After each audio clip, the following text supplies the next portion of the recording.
The rain came down over Ashford, Vermont, the way grief sometimes comes, quietly at first, then all at once, until the whole world outside felt silver and blurred and impossibly heavy.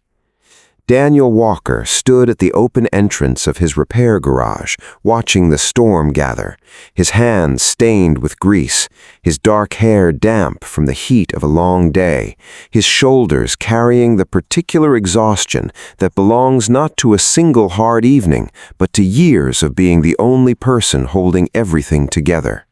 He was 41 years old, and he had been doing this, standing in doorways, watching storms, running a garage, raising a son, grieving a wife, for long enough that all of it had become simply the shape of his life, ordinary and quiet, and full of a love he no longer had anyone to say out loud to. Emily had been gone 6 years. Cancer had taken her on a Tuesday in November, when the trees were bare and the light was pale, and Noah was 3 years old and too young to understand why his mother did not come home from the hospital. She had been the kind of woman who filled every room she entered, who danced in the kitchen while pancakes cooked, who played old vinyl records on Sunday mornings and laughed loudly enough that neighbors sometimes smiled without knowing why. After she was gone, the music left with her. Daniel had learned to braid hair from online tutorials before realizing that Noah had inherited his father's short, dark curls, and the skill would never be needed. And that small, useless knowledge had broken something in him that he had never quite found the words to describe. What remained was the garage on Maple Street, a modest apartment 2 blocks away above an old pharmacy, and a 9-year-old boy named Noah who needed his father completely and without reservation every single day. Noah was inside the garage office doing homework when the sound came, an engine coughing and losing its rhythm with the unmistakable exhaustion of something pushed past its limit.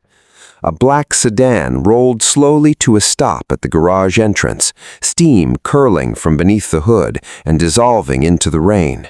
The door opened and a woman stepped out without hesitating, as though being soaked was simply one more thing the day had decided to take from her. She was near 40, dressed in a tailored navy suit, now ruined by the downpour, her blonde hair flat against her face, her posture still composed in the careful way of someone who has spent years practicing composure as a survival skill. That morning, she had driven 5 hours north to her father's nursing facility after a call telling her his dementia had worsened sharply overnight. She had brought lemon cookies in a white bakery box, the kind he used to bake every Christmas when she was a girl, when she would sit on a stool beside the kitchen counter watching him dust powdered sugar over warm pastries, while a radio played softly and the whole house smelled of safety. She had carried those cookies down the facility hallway as though they were something sacred. When she entered his room, he looked up and smiled at her warmly and genuinely, and for one suspended moment she believed he knew her.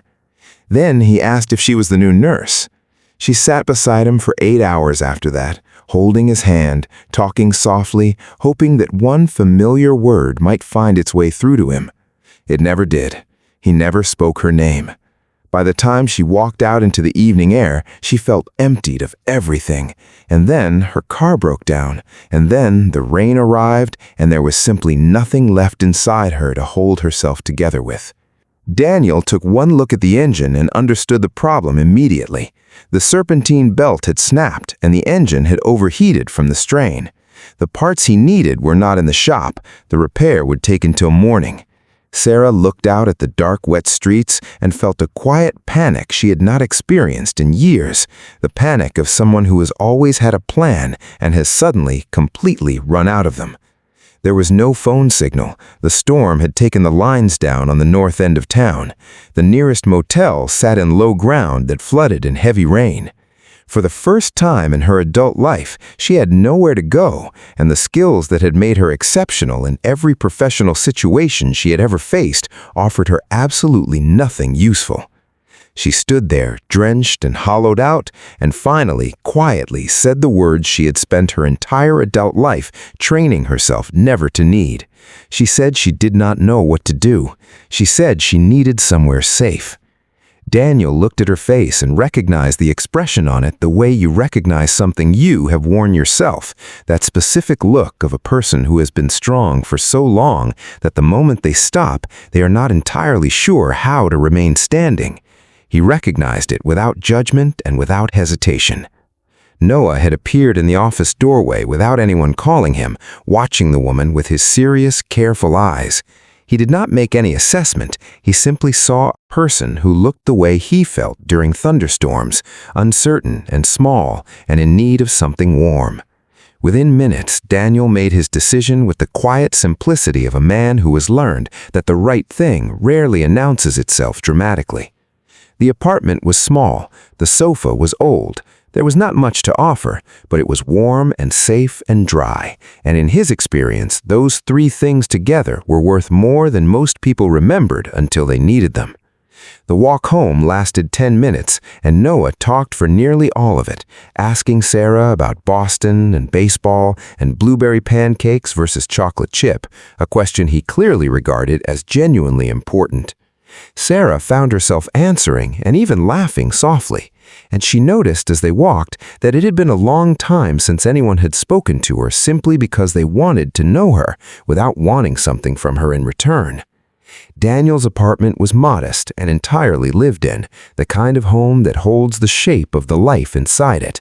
Family photographs covering the walls in mismatched frames, most of them featuring a woman with radiant eyes and a smile that seemed to generate its own warmth. One photograph stopped Sarah where she stood. Emily dancing in the kitchen, spatula raised, head thrown back in laughter, a small boy beside her just as joyful, and a man watching them both from just off to the side, with an expression so full of quiet adoration it felt almost too private to look at directly. The image was not a decoration. It was evidence that something irreplaceable had once lived in these rooms. After warm food and dry borrowed clothes and a cup of tea that Noah helped prepare with great seriousness, the apartment settled into a peace that Sarah could not immediately name. The storm pressed against the windows outside, but inside there was stillness. Real stillness, the kind that does not need to be manufactured or maintained. After Noah was tucked into bed, Daniel and Sarah sat at the small kitchen table with coffee cups in their hands, and something in the simplicity of the moment made pretending feel unnecessary. Sarah spoke about her company, the way a person speaks about something they built entirely with their own hands, and then slowly lost themselves inside of. She admitted she had forgotten what rest felt like. She told him about her father, about the lemon cookies, about 8 hours beside a man who smiled at her like a courteous stranger, and her voice stayed steady, but her eyes told the truth her voice was working to contain. Daniel listened without waiting for his turn to speak. Then he told her about Emily, about the diagnosis that arrived on an ordinary Tuesday and divided their entire life into before and after. About hospital hallways at 2 a.m. and promises whispered beside a bed and the guilt that followed him for years afterward. The guilt of time spent chasing things that mattered less than he had believed, while the moments that actually mattered were happening without him. He told her the garage had saved him because it gave him something broken that he could make whole again with his own hands, and that Noah had saved him more completely than anything else because a child's need is so total and so immediate that it does not allow a parent to stay absent from their own life for long. Sarah sat very still listening to him and felt something shift quietly in her understanding of herself. She had always believed that strength meant never needing anything she could not provide herself. She understood now that what she had been calling strength was actually a very accomplished and very lonely form of fear. Later that night, settling beneath a quilt on the old sofa, Sarah found something resting against the pillow beside her. A small stuffed bear, brown and well-loved, one ear slightly flattened from years of being held. Noah had placed it there without saying a word to anyone, because his mother had always left something soft beside his pillow on stormy nights when he was frightened, and the woman in the rain had reminded him of how that felt. Sarah stared at that bear in the dim quiet of the apartment, and then something inside her that had been held far too tightly for far too long simply released. She cried the way people cry when they have held on past the point of holding. Not elegantly, not in the controlled way she had managed her emotions for years, but fully and without apology. She cried for her father, who no longer knew her name. For the years she had exchanged for achievements that now felt strangely light, for the relationships she had let go, for the woman she had been before she decided that needing anything was the same as being insufficient. And eventually she slept, deeply and completely, without checking her phone, without rehearsing tomorrow, without carrying a single thing. Morning arrived with pale autumn light through the curtains and the smell of butter and warm batter, and Noah's voice counting blueberries into a bowl. Daniel stood at the stove with a dish towel over his shoulder, and someone had set a place at the table for her, as though she had always belonged there. Sarah stood in the doorway a moment longer than necessary, not wanting to move, wanting to hold the ordinariness of it, because she understood already that ordinary mornings like this one were the things she had been missing without knowing what to call the absence. When her car was ready, she stood beside the open driver's door a moment longer than necessary, looking back at the garage, at the town, at the life she had briefly been allowed to step inside. She paid for the repairs and drove south, and something had shifted in her that she could feel clearly, even if she could not yet fully explain it. In the months that followed, she returned to Ashford more than anything practical required. She began trusting her team in ways she never had, and discovered they rose to meet that trust every time. She blocked Sunday mornings on her calendar and stopped apologizing for it. She drove to her father's facility every week and stopped going with the hope of being recognized and started going simply because he was her father, and love does not require a witness to remain real. She sat beside him and told him stories and held his hand and learned that showing up for someone who cannot thank you for it is not a lesser form of love, but perhaps the purest one. 1 year after the night the rain brought her to that doorway, another autumn storm swept across Vermont. Daniel was locking the garage when headlights swung into the lot. Sarah stepped out carrying 3 boxes of pizza, and she looked nothing like the woman who had stood soaking and hollow-eyed in that same spot 12 months before.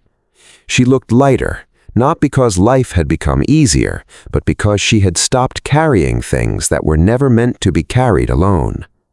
Noah ran down the steps to meet her, and she caught him laughing, and Daniel stood in the doorway watching them both with an expression that Emily would have recognized immediately. Inside the apartment, they ate together while rain tapped at the windows, and Noah talked about school with the full and unstoppable enthusiasm of a child who knows his audience is truly listening. And Daniel laughed freely, and Sarah sat quietly for a moment, looking around the room that had sheltered her at her lowest, and understood what she wanted to carry forward from that night. Family is not only the people you are born to. Sometimes it is the man who sees the exhaustion in your face and offers you a warm place without being asked. Sometimes it is the child who leaves something soft beside your pillow because he noticed you looked frightened. And sometimes the storm that feels like the worst thing the world has sent you is driving you, broken and honest and finally open, straight toward the life that was waiting for you all along. If this story reached something inside you, if it reminded you that asking for help is not weakness and that kindness freely given always returns, then you are exactly where you belong. Subscribe to the Kind Souls Stories and never miss a story that reminds you what truly matters. Leave a comment below and tell us about a time when a stranger's kindness found you when you needed it most. Share this story tonight with someone who needs to hear it. And tap the bell so every new story reaches you the moment it arrives. It speaks honestly to the loneliness that lives inside professional success and the way ambition, when left unexamined, can quietly replace human connection without a person ever noticing until they are standing in the rain with nowhere to go. It models what true community looks like at its most human level, not organized charity or grand gestures, but one person recognizing need in another and responding with what they have available. It illustrates that grief, whether for a spouse, a parent disappearing into illness, or years of life spent in ways that no longer feel meaningful, deserves to be felt and not managed into silence. It shows through Noah that children carry a wisdom about suffering that adults often lose, and that a small and wordless act of compassion can reach places that reason and language cannot. And it offers every viewer who has ever equated self-sufficiency with strength the gentle and necessary reminder that letting someone help you is not the end of who you are. It is often the beginning of who you are always meant to become.